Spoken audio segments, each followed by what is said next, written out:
ಹಚ್ಚುವಾಗ ಹಿರಿಯರು ಗಟ್ಟಿಯಾಗಿ ಚಪ್ಪಾಳೆ ಹೊಡಿಬೇಕು.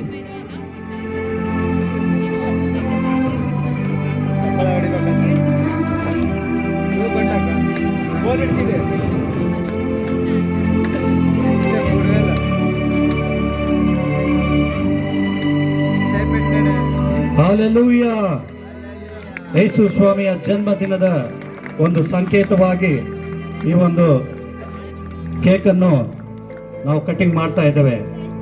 ಈ ಕೇಕು ಕಟಿಂಗ್ ಮಾಡುವ ಉದ್ದೇಶವೇನೆಂದರೆ, ಆ ಸಿಹಿಯು ನಿಮ್ಮ ಬಾಯಲ್ಲಿ ತೆಗೆದುಕೊಳ್ಳುವಾಗ ಆತನ ಪ್ರೀತಿ, ಆತನ ಕೃಪೆ, ಆತನ ಆಶೀರ್ವಾದ ನಿಮ್ಮ ಮೇಲೆ ಬರಲೆಂದು ನಾನು ನನ್ನ ದೈನಂದಿನ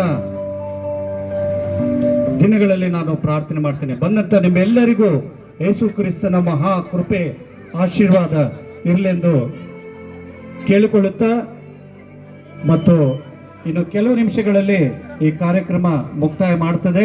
ನೀವು ಹಾಗೆ ಕೂತಿರಿ. 2 ನಿಮಿಷದಲ್ಲಿ ಕಾರ್ಯಕ್ರಮ ಮುಕ್ತಾಯವಾಗ್ತದೆ. ಕಡೆಯದೊಂದು ಹಿಂದಿ ಸಾಂಗ್ ಇದೆ. ಆ ಸಾಂಗ್ ಆದ ನಂತರ ಈ ಕಾರ್ಯಕ್ರಮ ಮತ್ತು ಅಂತ್ಯ ಆಶೀರ್ವಾದ ನಂತರ ಈ ಕಾರ್ಯಕ್ರಮ ನಾವು ಮುಕ್ತಾಯಗೊಳಿಸಲಿದ್ದೇವೆ. ಬಹಳ ಭಾರವಾದ ಸೇವೆ ದೇವರು ನಮಗೆ ಈ ಒಂದು ಸ್ಥಳದಲ್ಲಿ ಕೊಟ್ಟಿದ್ದಾರೆ. ನಿಮ್ಮ ಒಂದು ದೈನಂದಿನ ದಿನಗಳಲ್ಲಿ ನಮಗಾಗಿ ಈ ಗೆತ್ಸೆಮನೆ ಪ್ರಾರ್ಥನಾ ಮಂದಿರ ಅನ್ನುವಂಥ ನಮ್ಮ ಸಭೆಗಾಗಿ ನೀವೆಲ್ಲರೂ ಭಾರವಾಗಿ ಪ್ರಾರ್ಥಿಸಿರಿ ಎಂಬುದಾಗಿ ನಾನು ನಿಮ್ಮನ್ನು ಪ್ರೀತಿಪೂರ್ವಕವಾಗಿ ಕೇಳಿಕೊಳ್ತೇನೆ. ಮತ್ತು ನಮ್ಮ ಮಧ್ಯದಲ್ಲಿ ಯಶೋಧ ಸಹೋದರಿ ಕೂಡ ಬಂದಿದ್ದಾರೆ, ಅವರ ತಾಯಿ ಕೂಡ ಬಂದಿದ್ದಾರೆ. ತುಂಬಾ ಸಂತೋಷ ಅಮ್ಮ. ನಿಮ್ಮನ್ನು, ನಿಮ್ಮ ಕುಟುಂಬವನ್ನು ದೇವರ ಆಶೀರ್ವಾದ ಮಾಡಲಿ.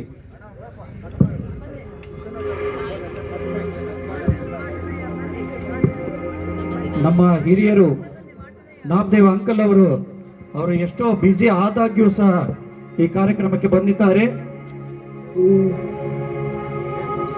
ಕೇಕ್ ಉಣಿಸಿದ್ದಾರೆ. ಇಂಥ ಸೌಭಾಗ್ಯ ನನಗೆ ಸಿಕ್ಕಿದೆ. ಅಮ್ಮನವರು ಸಹ ಇದ್ದಾರೆ. ನನ್ನ ಆತ್ಮೀಯ ಸ್ನೇಹಿತರು, ಇವ್ರನ್ನ ಎಷ್ಟು ಜನ ನೋಡಿದ್ದೀರಿ?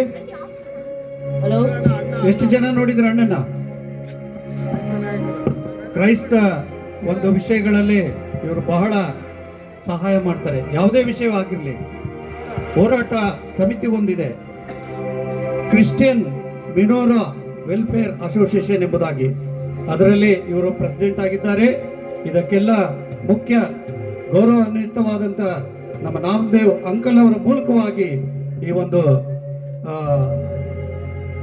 ಮಿನಿಸ್ಟ್ರಿಯನ್ನು ಪ್ರಾರಂಭ ಮಾಡಿದ್ದಾರೆ. ಮತ್ತು ಅದಕ್ಕೆ ನಮ್ಮ ಸೆಕ್ರೆಟರಿ ಆದಂಥವರು ಸಹೋದರ ಮಾಸ್ಟರ್ ಅವರು ವಿಶ್ವನಾಥ್ ಅವರು ಸಹ ಇದ್ದಾರೆ. ಅವರು ಸಹ ಸುಂದರವಾದಂಥ ರೀತಿಯಲ್ಲಿ ಈ ದಿನ ಈ ಕಾರ್ಯಕ್ರಮದಲ್ಲಿ ಆಂಕರಿಂಗ್ ಮಾಡಿದ್ದಾರೆ. ಅವರು ನೋಡುವಾಗ ನವ ಯುವಕರಂತೆ ಬಹಳ ಚೆನ್ನಾಗಿ ಮಾಡ್ತಾರೆ. ಅವರ ಮಾತುಗಳಾಗ್ಲಿ, ಅವರ ಒಂದು ಅಚ್ಚ ಕನ್ನಡದಲ್ಲಿ, ಮತ್ತೆ ಒಂದೂ ಸಹ ಮಧ್ಯದಲ್ಲಿ ಏನು ಸೇರಿಸೋದಿಲ್ಲ ಅವರು. ನೋಡುವುದಕ್ಕೂ ಕೂಡ ಒಳ್ಳೆ ಒಂದು ಕಾಲೇಜ್ ಸ್ಟೂಡೆಂಟ್ ಅಂತ ಇದ್ದಾರೆ. ನನಗೇನು ಹಾಗೆ ಕಾಣಿಸ್ತಾ ಇದ್ದವರು. ತುಂಬಾ ಸಂತೋಷ ಬ್ರದರನ್ನು ನೋಡುವಾಗ.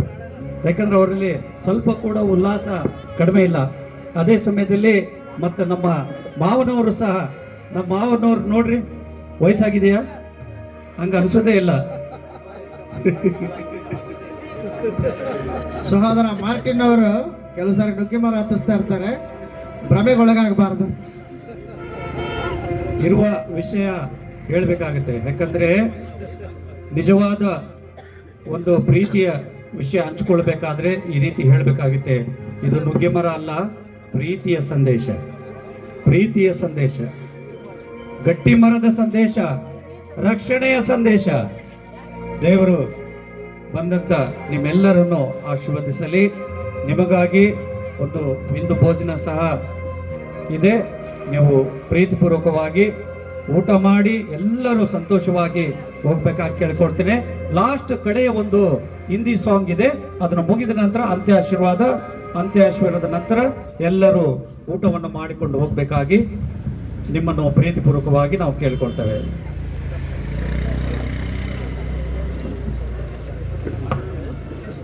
ಸಾರಲ್ಪಡಬೇಕೆಂಬುದಾಗಿ. ಹಾಗೆ ಅವರ ಪ್ರಾರ್ಥನೆಯಲ್ಲಿ ನೀವು ನಿಮ್ಮ ನಿತ್ಯದ ಪ್ರಾರ್ಥನೆಯಲ್ಲಿ ಅವರನ್ನು ನೆನಪು ಮಾಡಿಕೊಳ್ಳ್ರಿ, ಅವರಿಗಾಗಿ ಅವರ ಸೇವೆಗಾಗಿ ಪ್ರಾರ್ಥನೆ ಮಾಡಿರಿ, ಎಲ್ಲ ರೀತಿಯಲ್ಲಿ ಅವರಿಗೆ ಸಹಕರಿಸಿರಿ ಮತ್ತು ಎಲ್ಲರಿಗೂ ನಾವು ಧನ್ಯವಾದಗಳನ್ನು ಸಲ್ಲಿಸುವಂಥವರಾಗಿದ್ದೇವೆ. ಈಗೆಲ್ಲರೂ ನಮ್ಮ ಜೊತೆಯಲ್ಲಿ ಹಿರಿಯರು ಸಹ ನಮ್ಮ ಜೊತೆಲಿ ಒಂದು ಸ್ಟೆಪ್ ಹಾಕ್ತಾರೆ, ಯಾಕಂದ್ರೆ ಸಂತೋಷದ ಸಮಯ. ಅದಕ್ಕಾಗಿ ಇನ್ನು ಕೆಲವು ಹುಬ್ಬಳ್ಳಿಯಿಂದ ನಮ್ಮ ಸಲ್ಮಾನ್ ಸಹ ಬಂದಿದ್ದಾರೆ ಮತ್ತು ನಮ್ಮ ಮಧ್ಯದಲ್ಲಿ ದೇವಪುತ್ರ ಅಣ್ಣನವರು ಸಹ ಇದ್ದಾರೆ. ಕಡೆಯ ಒಂದು ಸಾಂಗ್ ವೇದಿಕೆ ಮೇಲೆ ಬರಬೇಕು, ವೇದಿಕೆ ಮೇಲೆ ಬರ್ರಿ.